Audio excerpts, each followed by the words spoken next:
Welcome to Wired to Lead, the podcast where neuroscience meets leadership. Hi, I'm Julia LeFevre, and each week we're going to explore how our brains impact our behavior and how we can rewire our brains so that we can lead with clarity, confidence, and impact. Are you ready? Let's dive in.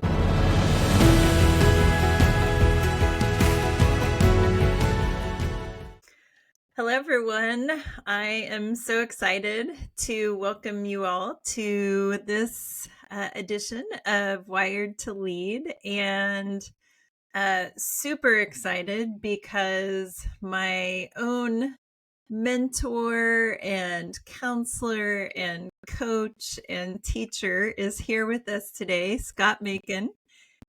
Scott is the founder and president of the Makin Institute for Neurochange. A lot of you have asked me, how did I get into this? And I'll just point next to Scott. So he is an executive coach. He is a counselor for decades and an aficionado of all things fun. So, Scott, welcome to Wired to Lead. It's great to be here. Looking forward to just spending our time together and kicking around all kinds of ideas. Yeah, it's what we do best. Yes, it is. So tell us a little bit about who you are and just what your leadership journey has included. I grew up in Pennsylvania. I was the oldest of four, but I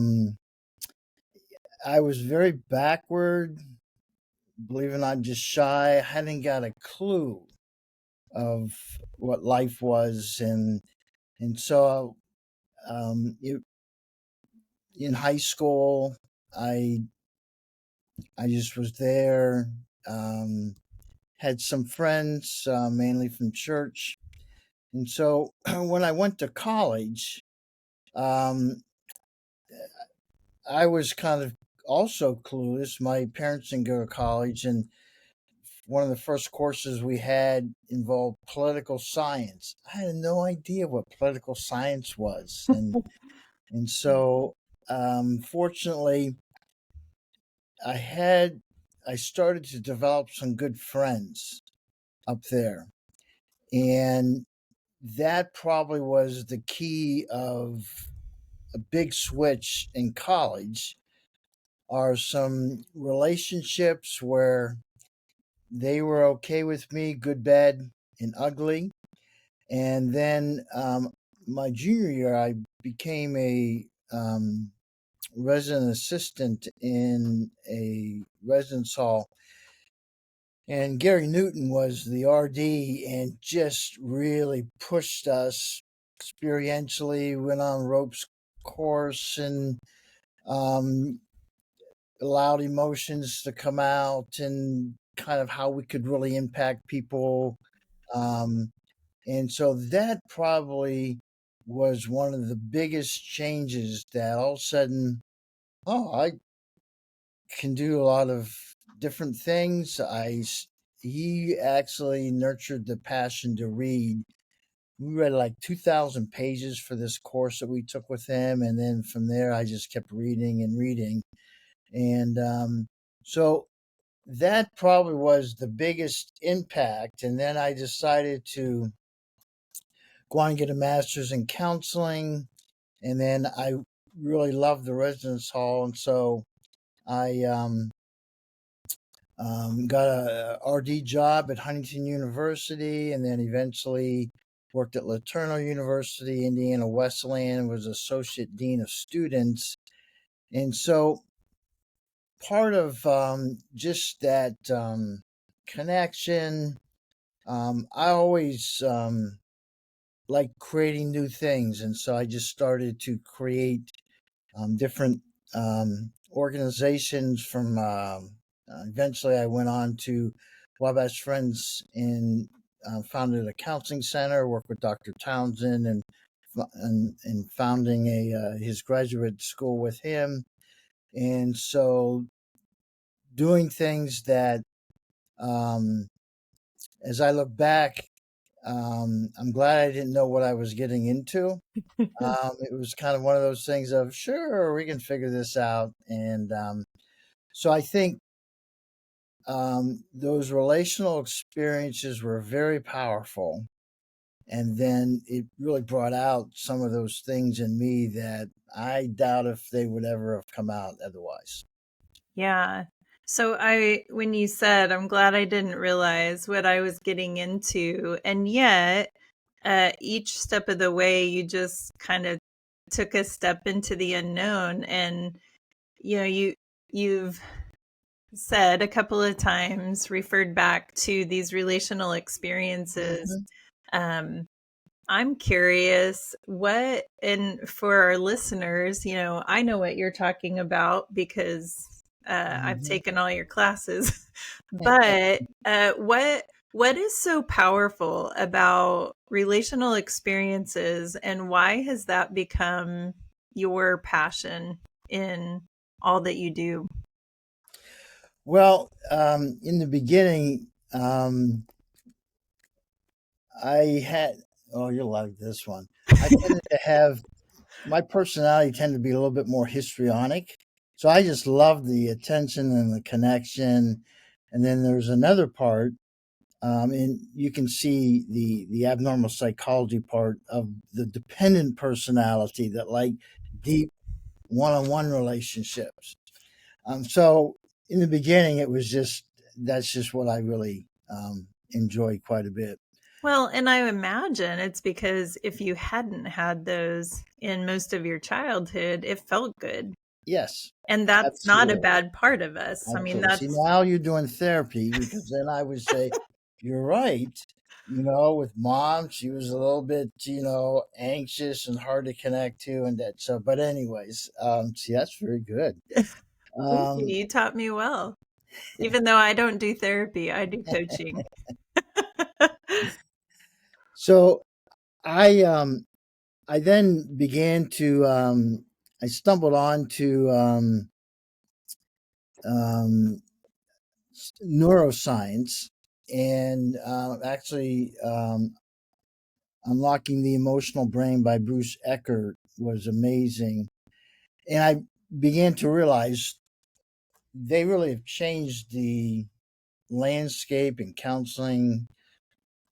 Coaching is slowly catching up along those lines, but that our brain isn't logical or reason, it's more affected by relational experiences. So these other people, it wasn't that they gave me these insights of, wow, if you're going to be a leader, do this, or if you're going to, those were kind of there, but the relational experiences that they gave me were one, um, the level of intimacy became more comfortable with feelings. In the beginning, they were not. They also, I always wanted everyone to like me, but they helped me to see you can be likable even if you're different, even if you get angry. And that's a good part to that. That was brand new. The probably the biggest thing was I can make a mistake and fail, and they still would enjoy and like me. In growing up, I worked really hard, not make any mistakes. I grew up Baptist, so I had help on um, be holy, don't do this, don't think bad thoughts. That was helpful. And really, the final thing is I always deferred to other authorities and didn't sense that I had my own, say, voice or strength. And so it was more of a one down. And so as I began to feel more mutual, um, so all of those were relational experiences. They didn't say, hey, you have a voice, so use it. And then I say, oh, okay. They really help develop um, new experiences inside that just automatically began to come out. And so then I would try different things and take risks, and that's where a lot of that then led me into different leadership positions and opportunities. Right. I'm so you've, yeah, alluded to times where people could still find you enjoyable even when you made a mistake. I'm curious if you have any stories of something that sticks out as a time where something, Scott didn't show up perfect, and there was still kind of a level of acceptance and being okay with you. Plenty of examples. So let me. I think probably some of the first were when I was an RA, Mm. and so I would try to help people in different ways that were not helpful. And so my fellow RAs would come alongside and say, well, you may want to try this. But I could feel I was still a very important part of that group. Mm. So I think that, so that really, because I didn't experience that too much. I would actually, my younger sister, I had her. This is in my histrionic phase. So I had her make me a bright orange, in those days in the 70s, leisure suit. I thought I I need was a like, picture of this. you know, I have one someplace, but so I thought I am like the man. And little did I know that um, it was a bit much. And yet these fellow RAs still were around me and being okay with me. They helped me understand that a little bit, that maybe it's not as wonderful as you think. So anyway, so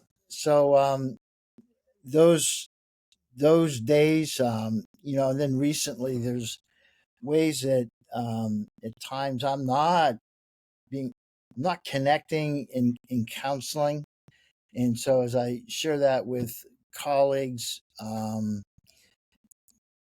there's it's like, well, okay, so you aren't, and it's like, oh, okay, that's different, I because I don't would have be to be used to, this yeah, perfect counselor yep, all the time to yes, still be respected and cared hmm, about. yep, Yeah, it's it, one of the things that is sticking out to me is that it's not so much words that people are telling you, but it's their posture, their relational posture hmm, toward you. And, a lot of our listeners are leaders in business and HR leaders who are trying to help their organizations. And one of the big issues that I continue to hear about is the difficulty to give feedback. There's kind of this fear of either it's going to be too straight up, and it's going to hurt someone's feelings, or it's going to not be clear because I have to be nice.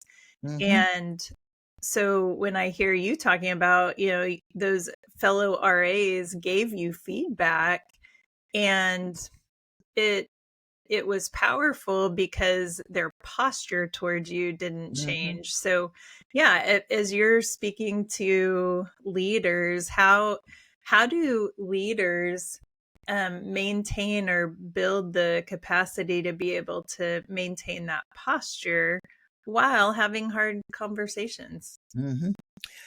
One of the things just lately that has um,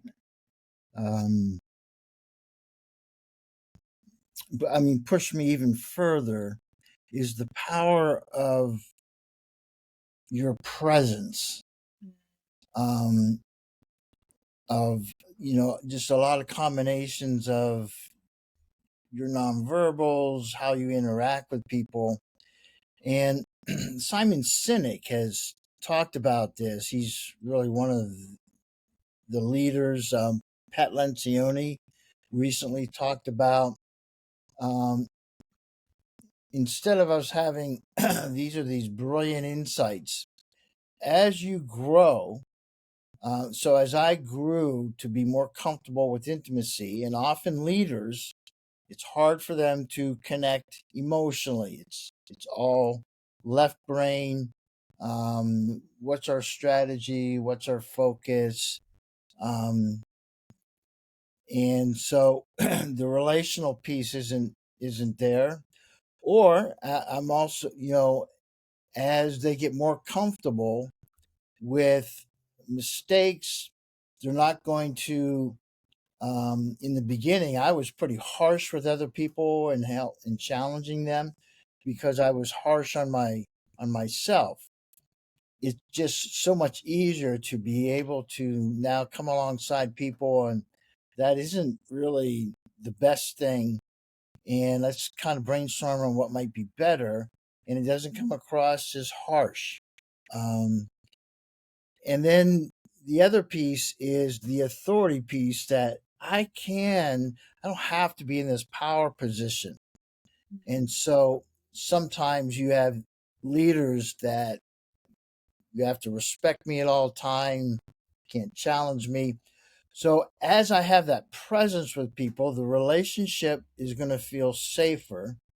And so I'm actually going to be able to say things that they're going to hear easier because they can feel I'm still good with them. Um, I I have this relationship where I value and enjoy them, and so um, Crucial Conversations is a wonderful book as far as ways that you can then say things that it isn't what you say, it's how you say that you can confront about anything and the relationship will still be there. So again, developing that presence, and then it's relationships. The more relationship depth that I have, I can pull off things. Otherwise, it is going to be difficult and challenging, um, in having those strong conversations with people that will then, it won't be as motivating. Hmm. So talk to the leader who's listening right now and they're saying, I don't have time for relationships. I relationships at work. Yeah, there's kind of all these alarm bells going off in their head. What do we mean by, there has to be a relationship in the workplace for even just our brains to actually work well, to listen well, to take in feedback, to Mhm. be creative and so on. There's several different levels I could speak to them on. One is, it is scary for you to have those relationships, and I would encourage ways that you can connect with a coach or someone that can allow that not to be as scary. I can tell you all these other things, that I can tell you that if you want to be cutting edge in the leadership literature, it is now overwhelming that you create safe relational teams. If you aren't creating those, your capacity for excellence in the results you want, you will not reach that. Now, I could tell you that, um, and yet, and you can. I'm going to go for it, but if you don't have that relational ability, which a lot of leaders don't, you're not going to pull it off. So finding a coach that actually, see, there's where the coaching field, we have a problem. Um, Unfortunately, they've been taught by people that have the wrong model of how the brain changes. And they think if you give people insights, you ask them a lot of questions, and then you give them all these brilliant insights, that change will happen. Change happens relationally. That is now standard, but most people don't realize that literature. So you need to be with a coach that isn't going to give you all these great ideas and accountability for pulling them off.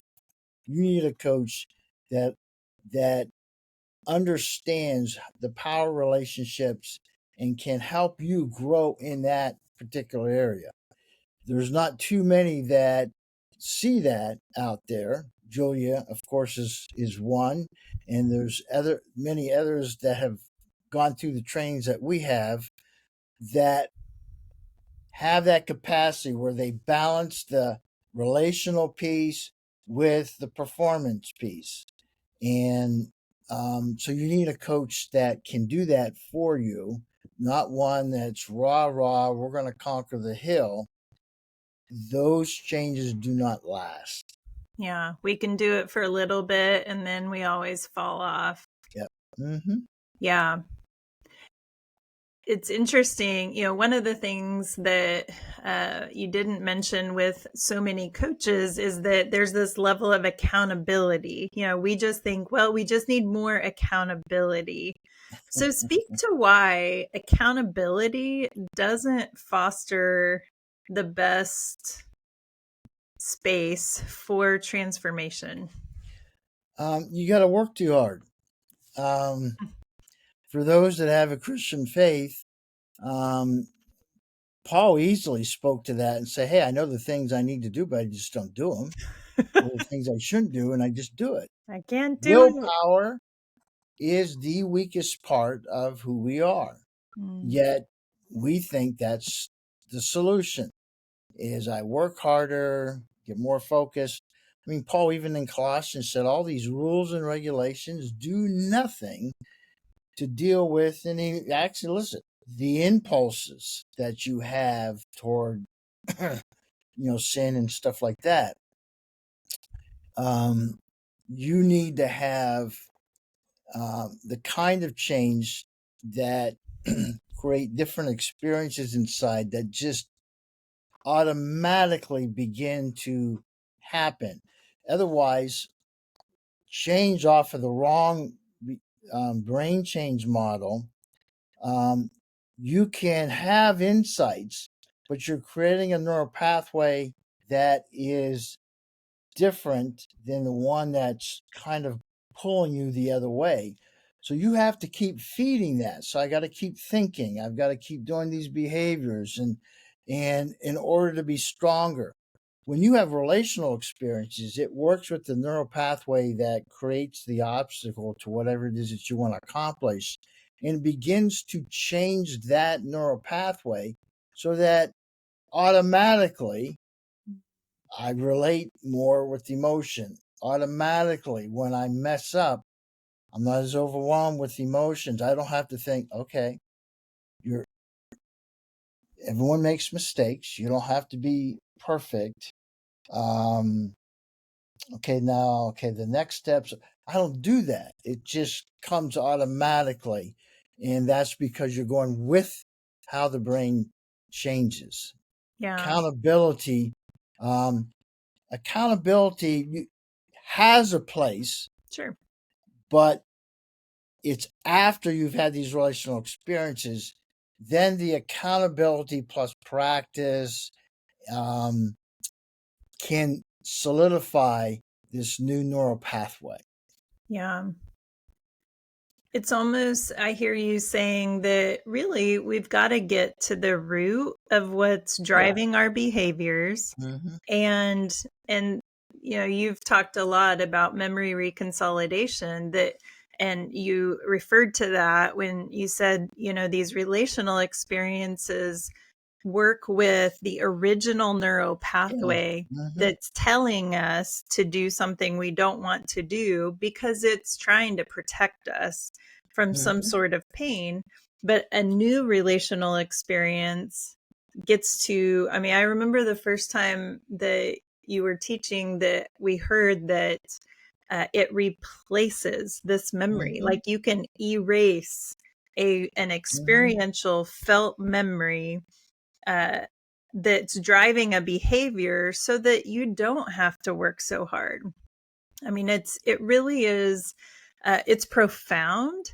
And so many people don't realize that Mhm. this new way to experience change and growth and transformation is here. So you're right that the problem is never the problem. Mm. The tree behind you is a great example Mhm. that actually Jesus in the parable of the fig tree, there's no fruit, cut it down, get rid of it. Or if we're a good kind of a typical coach, we would say we're going to work hard, yell at the fruit to get better. Hey, this is the kind of apple that you can be, and that will work. What he then said is, you dig down into the soil and the roots, which are those developmental pieces of, for my father, it's performance. If I don't perform, if I make a mistake, then it's shame. So you can work at the other level of, it's okay to make mistakes, or it's got to be high performance, but I need a new relational experience that will replace that. And that's where that memory reconsolidation, probably the most profound principle that affective neuroscience discovered in 2000, I think 6 or 7, Yeah. that actually God was pretty smart when he created our brains. He created this neurological grace that if we have these bad experiences, I'm not lovable um, because I look a certain way or I'm different or whatever, that if we have, when we feel that, and at the same time we're in a relationship that is different than what we experienced, the brain is open to replacing those original pathways. And so it does. That's the neurological grace of, I've had these rotten things, or I've done these rotten things. And if I have a new relational experience, it will impact that. You always have to go to the roots. So, whatever the behavior is, I listen to the behavior as a coach. And then as I attune, we get to the underneath that needs to have a new relational experience. And then the behaviors change, the thinking changes, the secondary feelings begin to change. And it's kind of remarkable. It is remarkable. And I imagine, and I know I've experienced this as I've worked with clients, and I imagine you have as well. It's so hopeful for people Hmm. because, you said, even if things were done to you as a child, and this is a direct affront to Yep. becoming Hmm. a victim, because we always have agency to pursue the types of interactions that can Hmm. heal us. Yeah. Sometimes, especially when we were younger, we didn't have the choices or the Hmm. freedom to do that. And that doesn't mean that we're stuck with whatever we Hmm. were dealt. We get to lean into new experiences and heal those things that were broken. And I liked how you put it. Um, it's a wonderful solution at times when we feel like a victim and helpless, that it honors those are really difficult feelings, and yet we can experience more of what we would like. And as we find those friendships and relationships, and they are difficult to find, it will heal that. So it's a perfect balance to someone who's been hurt, and how that gets resolved along those lines. Yeah. So, where do people start? You alluded to it's hard to find people. And, many of us, when I first started working with you, I didn't know what I was looking for because I Hmm. hadn't experienced it before. And so, what are some steps that, what are people looking for? What are steps that they can take to start growing themselves? Hmm. Because we all know that This isn't a point to everyone around you and say, you need to grow in this. We have Hmm. to start with us. Uh, where do we start? Um, you can't grow as fast or as deep if you just try to do it on your own. We weren't made that way. It's all throughout Scripture, but we often interpret it. I just need to read the Bible, spend time in prayer, and the Holy Spirit will show me and change me. We miss the other verses that we have to do our part. Jesus and the woman with the bleeding issue, your healing, you played a significant part in that. Your faith healed you. It was your faith, and he doesn't have time to define what that faith is. Well, the faith was she's been rejected for 12 years, yet she showed up in the midst of this crowd to try to get the healing she wanted. That is kind of what you're saying. We play a part. So I need to. The relationship with God is important. Um, Reading scripture is important, and then equally important is I need to find safe people. And so, for me, it usually takes 10 to 15 people to find someone that's safe. Um, and so as I look around, I just try different people out. And so as I try different people out, part of it is we have a conversation. I will share a feeling or something that either is exciting or challenging for me. And so if they listen and say, well, that kind of is sad, it's like, oh, okay, that's good. But if they say, oh, well, if you would try this, or if you, why are you doing that? If you would do this, so they try to fix me, that's not helpful. Or if all of a sudden they say one or two things and then they start going into their story, and I'm left kind of high and dry, um, that's not helpful. So, but if they do that, that's the first step. Then the next kind of can be a scary step is I share something that isn't overly attractive. It could be something I've done wrong, and I see how they respond. If I still feel the warmth, then I'm in great shape. Yeah. If all of a sudden it's like they want to shape me up of okay, we could do this, or it doesn't happen, or oh my, or you feel the distance, I then I move on a lot quicker than I used to before. Well, maybe they're out of a bad day. No, then I just go back and I get further rejection. So the first step and then the second step, and if that doesn't happen, then I just try someone else. Yeah. Um, so now at the institute, we have process groups made up of 4 or 5, and they are made up of safe people. So for those that can't find them, it's online, but you can feel the connection just as deeper, and you know that.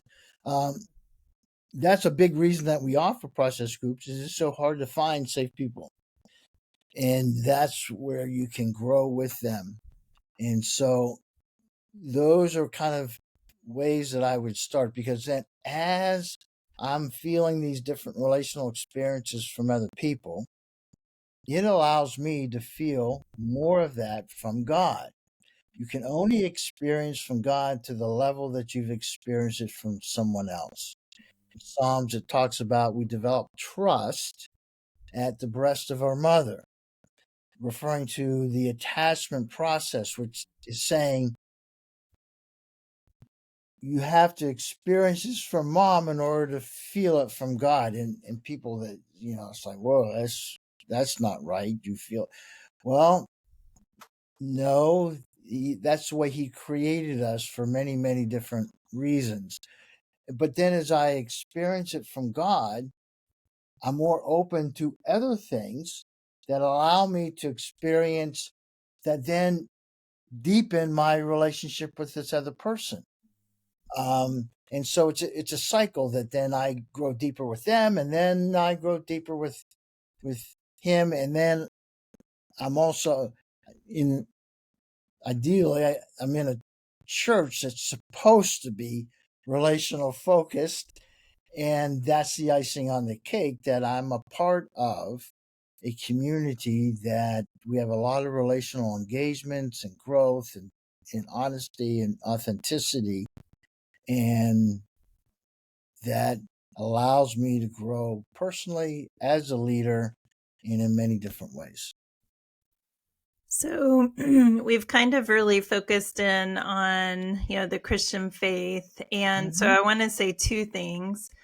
Even if you're not in the Christian faith, science is telling us all of these same things, right? Hmm. That if you connect relationally to someone else, you will experience more change deeper Hmm. and faster than if you try and go at it alone. And it's not just um, the church who has kind of said, you only need God. Hmm. The world has too, because there's this whole world of self help, right? Yeah. And Hmm. self talk. And so uh, this idea that's a little bit, well, it's a lot wrong, Hmm. um, is really pervasive throughout, at least, American culture for sure. Oh, yes. We are very individualized. And I'm glad you brought up the Christian thing. So I could get in big trouble this way, but um, whatever. Um, You're secure. You're okay with that. yes, yeah, every once in a while I'm not. Yeah. Um, but um, everyone says, well, you've got to have God in order to, truly grow and stuff like that. That's not true. We have phenomenal people out there in leadership positions um, that are doing tremendous things because God created these principles to exist on how you grow, whether it's you have a faith in God or not. And so you're absolutely right. I mean, uh, um, Steve, the Apple founders, what? Oh, Steve Jobs. Yes, Yes. phenomenal leader. He doesn't have Yeah. a relationship with Christ, but does terrific, incredible things that he accomplished. So I work with a lot of people who aren't Christians, and they grow in this way, and that's great. If they end up having faith, then that's icing on the cake. Then there are more relational experiences that they have access to, God, and hopefully a healthy relational church that just accelerates things even more. So, Yeah. Well, I love the picture that you're painting of a church community. And yet, I also see your eyes rolling. And, the reality is that so many don't experience what you're talking about in a faith right, community. right. And I guess, yeah, just talk about that a little bit. Why is that happening? And what can those of us who are people of faith do to change Hmm. that? Well, um, I'm glad we're time limited because I spent an equal amount of time just looking at what the early church was. Robert Banks wrote a phenomenal book, Paul's Idea of Community. And really, the early church um, was incredibly relational because they met in houses. And so um, the main focus of churches today are this wonderful worship experience or this powerful speaker that is explaining the Bible. Um, well, the early church realized you're worshiping all the time, so there has to be another reason that we gather. And we're learning the scriptures all the time. And so when they gathered, it wasn't focused on worship, it wasn't around a book because it's supposed to be highly relational. It came out of the Jewish roots, which were phenomenally relational in family. And the biggest metaphors for the church were family and body. So when they got together, they had extensive time, and often it's supposed to be around a meal because communion, the Last Supper, was around a meal, and you're supposed to do this in the same manner. Then we got bigger churches, and that makes it difficult.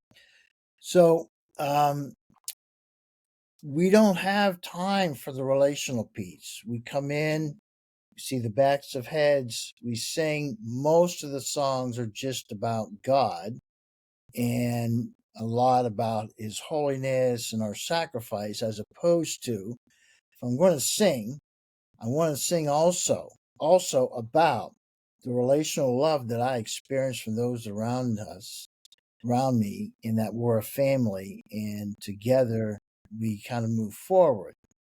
Um, then the second thing is that we're looking at the backs of heads of people, and now we hear one person share intellectual ideas that's mainly about work harder and sacrifice more, as opposed to you experience how much God loves me. Okay, it's always, oh, I'm a sinner, and so I gotta, but how much He loves me, and I am surrounded by people that I need to experience those things, and so we don't have those relational times. It's more individual, and um, if we do get together in a group, then it's usually around a Bible study or a book, and it is teaching as opposed to sharing real life like they did in the early church. That's the only way they survived because of the persecution. And then all these other people who had really difficult lives, they looked at the early church and they didn't say, "Oh, look how they sing. I want to join that." They didn't say, "Oh, look at all those ideas." They saw the incredible amount of love. They saw a love not just for each other, but because of being loved by God and Jesus. And that's why they added tons of people daily because that's what they needed.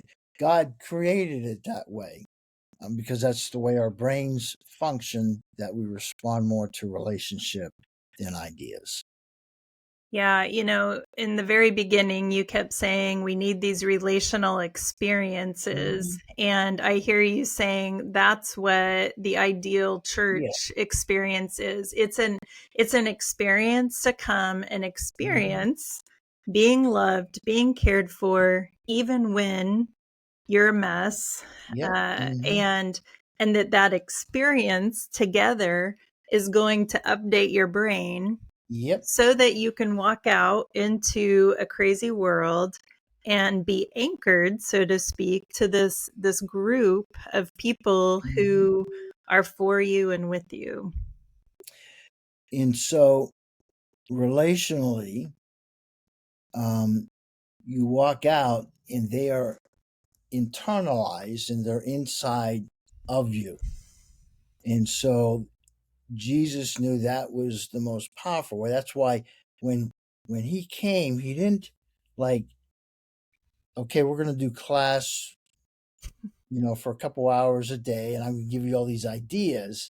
he lived with them, and it was one relational experience after another. That's how um, the disciples, even though they didn't get half of them, um, grew and how he transformed their lives. Um, the other thing is, as you take in these relational experiences from other people, and it actually literally changes your brain, that's how, when Paul talks about us becoming a new creation, Mm. our brains are literally recreated in the family of God. And so that's why, even though he didn't know the neurology, but that's how we become a new creation. It isn't this presto once we begin to follow. And again, we say we follow Jesus, that's individual. Once we have this lifestyle of experiencing God's love within his family, um, and directly through him and the Holy Spirit, that our lives begin to become a new creation. It isn't this hocus pocus right at the beginning. God created the process of you're in a family, and that's how you become um, a new creation that looks like Jesus and God's image. Yeah. It really is powerful. And like you said, it's hard to find. And Yes. it is not many people's experience. And so Hmm. we just want to acknowledge that. And really, this is just really, it's a visionary conversation of what Hmm.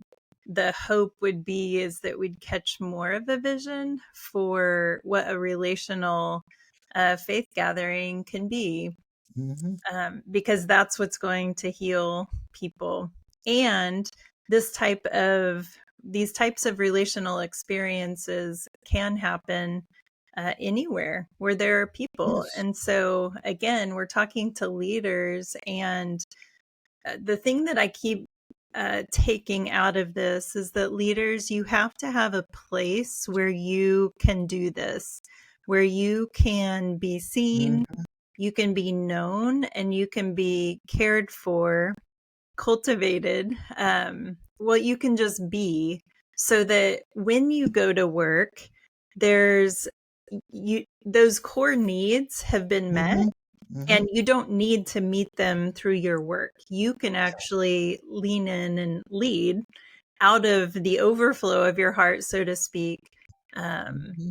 but yeah, you have to have a place, whether it's with a coach, a process group like what the Macon Institute facilitates, or a really good, maybe a peer group or a Hmm. mentorship group. Yes. And you lead process groups, and that's another great option for them. Is like you said, um, you've got to have that base. Many don't, and so they can be successful, but it's a lot easier the other way, and you'll be more successful. Um, Dr. Townsend and I had different groups, from people that had family business to multi-billion-dollar businesses, and this, to a T, I need this in my life. And so it's hard to find. So all of them realized how much they needed it. And so finding ways after the group was done, and sometimes it was 2 or 3 years, Yeah. um, you're absolutely right. We all need to have that. I have that. I have a therapist and a group, and so um, and then individual friends for the one-on-one stuff that aren't in that group. So Yeah. those are what keep me going. Yeah. Because we don't, I'm glad you said that, because you don't get to a point where you get to check that relational box. Hmm. It's something that's foundational to all human flourishing, and it's something that needs to be fed, so to speak, forever. As long Hmm. as you need as you want to live fully. And so, Mhm. same, like it's something, once you've experienced it, you don't want to go back to not. Yes. So, Mhm. if anyone's interested, we'll have in the show notes links to the Makin Institute for Neurochange. And of course, you all know that where you can reach me. But Mhm. um, yeah, we are out of time, and I wish we could keep going. But I just want to thank you, Scott, for being here and Yeah. sharing your heart and wisdom about just how to shift our attention from information to interactions Yeah. with safe people. Good. Well, it's fun being with you, and you get it. As a coach, you definitely get it, and I wish there were more of you out there. So, Well, thanks. And yep. we'll talk to you next time. Thanks, Okay. everyone, for being here, and we'll see you next time.